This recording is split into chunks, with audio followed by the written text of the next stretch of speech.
Hi guys, James at Rampant Lion Reviews again for you today with another beer review. For this one we are going to head to Innis Gunn, and it's the first time in quite a wee while actually. It's been over a year since I've reviewed one of these beers, and this one is a special edition, so we're going to have a taste of the Canadian Cherrywood finish today, which comes in at 8.3%. Now a point about this beer has to be made about the style.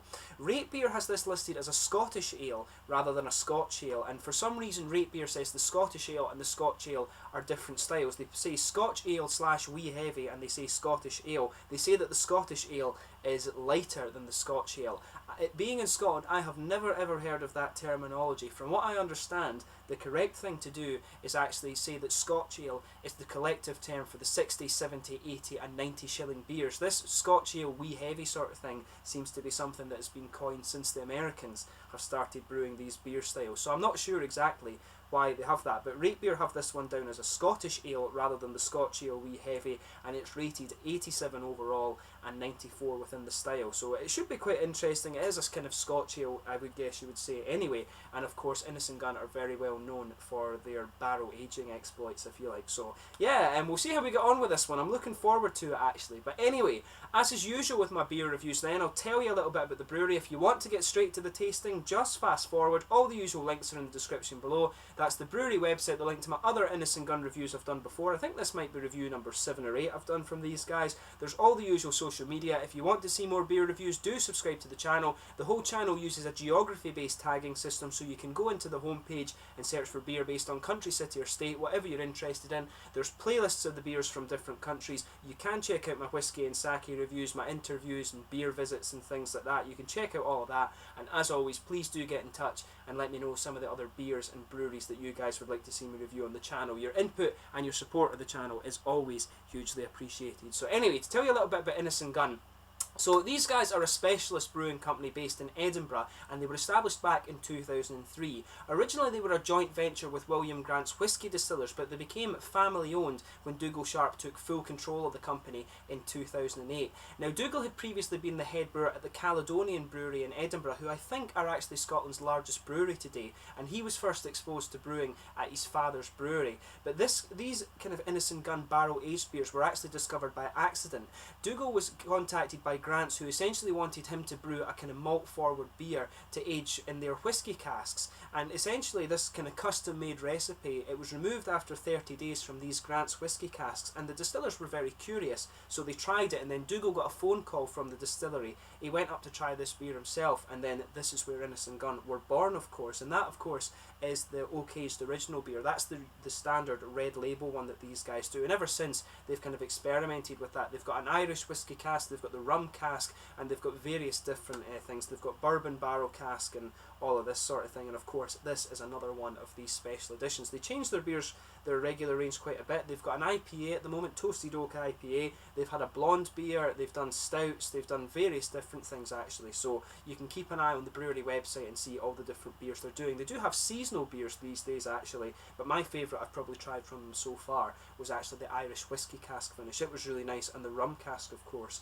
is really good too. I still need to review that one on the channel for you, even though it's one of the kind of regular beers, if you like. But that's enough about the brewery just now. That's all you need for the story, but we'll get on to the tasting of this beer itself. So I'll just read the little thing it says on the side here before we open up. So it says, in 2012 we started our annual search to find a Canadian artist to design the packaging for this limited edition beer. With many excellent entries, competition was tough, but we hope that you'll agree that Tatiana O'Donnell's Forest Spectrum makes for an excellent backdrop to this unique Innis Gunn brew. A word or two about the beer. We brewed this Scotch ale with an unusual combination of grains, Optic, Crystal and aromatic barley malt plus roasted barley and wheat to give it its full malty backbone. Then we put this beer through a longer boil in the copper with our hops to caramelise the malt flavours. Goldings and Super Styrian hops together add an earthy bitterness which balances out the rich sweetness from the grains. We matured the beer over Canadian black cherrywood, which was infused with bourbon, and then added a touch of maple syrup before bottling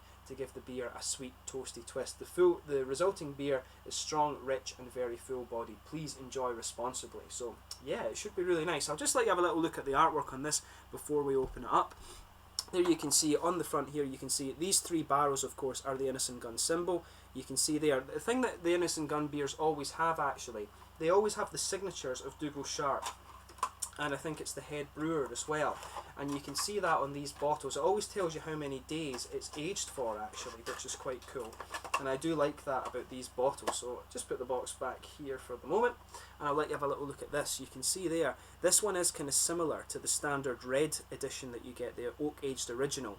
And it says here, this one was aged for 49 days. It always tells you that with the Innis Gunn beers. In this bottom corner then it's got Nickel Rennie's signature, who's approved it for bottling. I guess he's the head brewer actually. And then there's Dougal Gunn Sharp actually on this one. And there you can see the Innis Gunn symbol here. And this of course is the standard bottle cap that you're going to get from these guys. So like I say, 8.3% Scotch ale this one. I don't know why Rate Beer has this one down as a Scottish ale rather than a Scotch ale, or why they've even kind of played around with that terminology. It just makes no sense to me at all, being Scottish of course. And it says on here Innis Gunn. You can maybe see it in the glasswork. It says Innis Gunn Edinburgh, but looks very nice actually, very nicely presented as you'd always expect. Served between 4 to 6 degrees, so it will be around that temperature roughly. But let's get this guy out and we'll get on with the tasting then. Looking forward to trying this one. Okay, so nice smoky opening on this one, and we'll get it out and into the glass. And I tell you something, you can smell, when you open that up, you can smell a nice bit of that kind of spice from this Canadian black cherrywood actually. You can smell that in this beer just as you pour it out, and you get the nice oaky and toasted caramel notes just coming out too. So as you can see, and I tell you something, you can smell the booze off this. You can actually smell the kind of whiskey bourbon coming off this beer. That one's actually poured a really nice dark reddy colour actually. So yeah, as you can see, if I hold this beer in front of the light, it is actually a really nice kind of reddish copper colour. You could see it when I brought it out, but you don't quite get the same colour out of it until you put it in the glass. But it smells absolutely lovely without even paying that much attention to the aroma so far. You can smell these big boozy malty notes from this beer.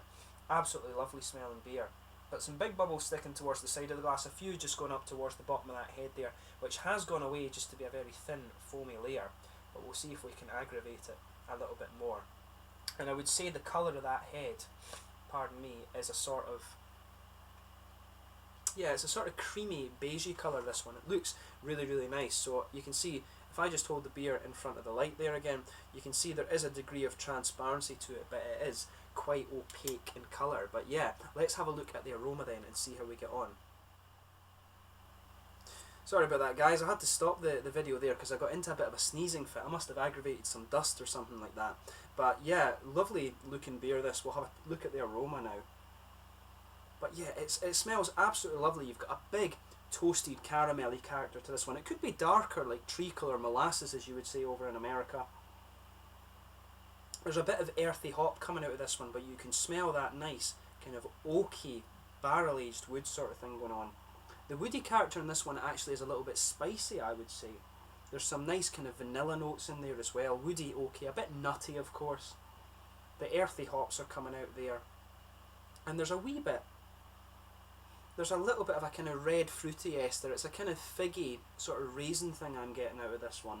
Of course that's one of the trademarks of these Scotch ales of course. But there's that nice red fruity ester characters coming out of this beer. You can see the head is just starting to regenerate itself as we sugar this beer up a little bit, but it smells absolutely lovely. So let's get stuck into this one then. This one of course aged for 49 days in the Canadian black cherrywood barrels, and we'll get stuck in then. This one is the Canadian cherrywood finish from Innis Gunn, based primarily in Edinburgh but brewed at Well Park, which is Tennant's facility over in Glasgow. Slàinte.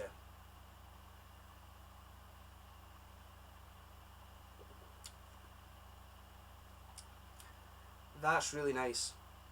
You know, I enjoy the Innis Gunn beers generally, but this one is considerably better than the others I've had. You know, the Irish whiskey cask is one that I always enjoy, but this one's even better than that. The Irish whiskey cask always stood out to me as being one of their better beers, but this one's even better than that actually. This is really nice.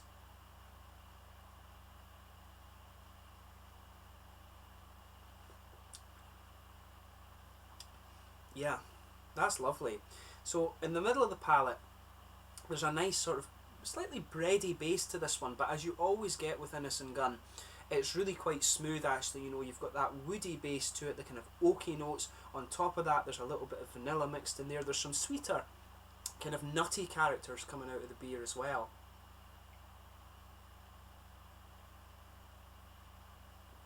And the caramel character is just a little bit toasty, but then on top of that you've got this sweeter, kind of lighter, kind of wafery sort of honeycomb thing going on in this. That'll be the maple syrup coming out, of course.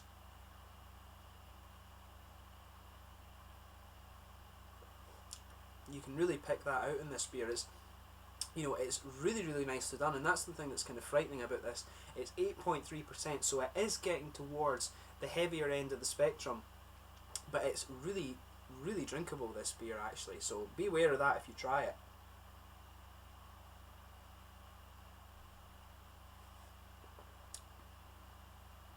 But yeah, that's really, really nice, actually. I think I've had this beer for about a year. I think I bought it back in the summer of 2015, and it will have aged a little bit, but at 8.3%, it should be pretty good. But it really is. It's very, very nice. Really good beer.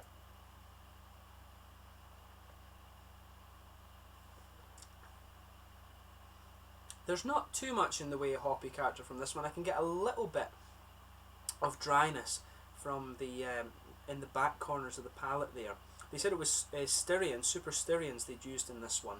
You can get just a little bit of that smooth, slightly floral, grassy character around the edge of the palate there, but not too much. There is just that little bit of earthiness in the back corners of the palate there.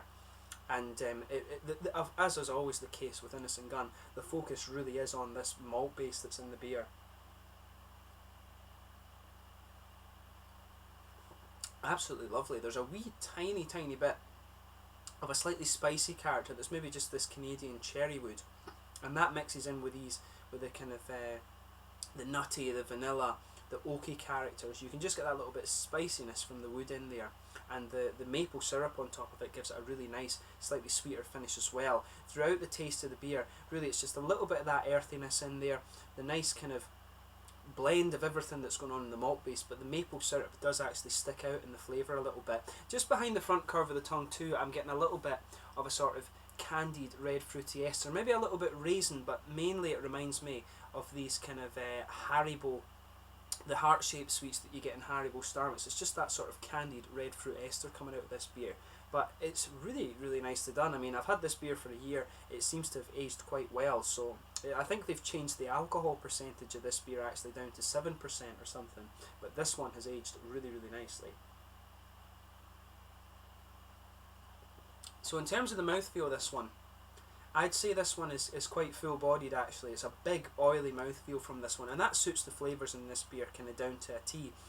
Big, oily mouthfeel, I would say, with this one. It's not got really any dryness, but there's a teeny bit of dryness from the hops, but mainly they're quite smooth. The malt base is very sweet and smooth, and you've got a little bit of a kind of juicy fruity ester there, but the overall kind of dominating aspect of this beer is the fact that it's a big, sweet, kind of malty forward beer, this one. It really is a lovely beer. If you get the chance to try one of these 8.3% versions, then I would say have a go at it, because it will be really nice, especially when they're about a year old like this one is. So yeah, this has been really cool to return to Innis Gunn, the Canadian Cherrywood finish. I'd highly recommend this beer if you get the chance. This is one of the better beers I've had from Innis Gunn. In fact, they all are quite good. I always like the Irish whiskey cask finish, and I like this one as well, so give it a go and see what you think. This one's really good if you can find it. So yeah, once again, thank you for watching my beer reviews. Until the next time, please like, subscribe, share, all the usual YouTube stuff. Let me know your own thoughts on this beer in the comment section below. Let me know your favourite beers from Innis Gunn actually. I know in America you guys can get some that we can't get in Scotland actually, which is a bit of an annoyance to me, to be honest. I wish that Innis Gunn would make all of their range available over here in Scotland, but what can you do? But let me know your favourite beers from these guys, and until the next time, please like, subscribe, share, all the usual YouTube stuff. Go and check out my social media, but most importantly, support your local craft breweries and go and try some of the Innis Gunn beers. Until the next time, Slanted just now, and I'm sure it will return to Innis Gunn fairly soon. Cheers.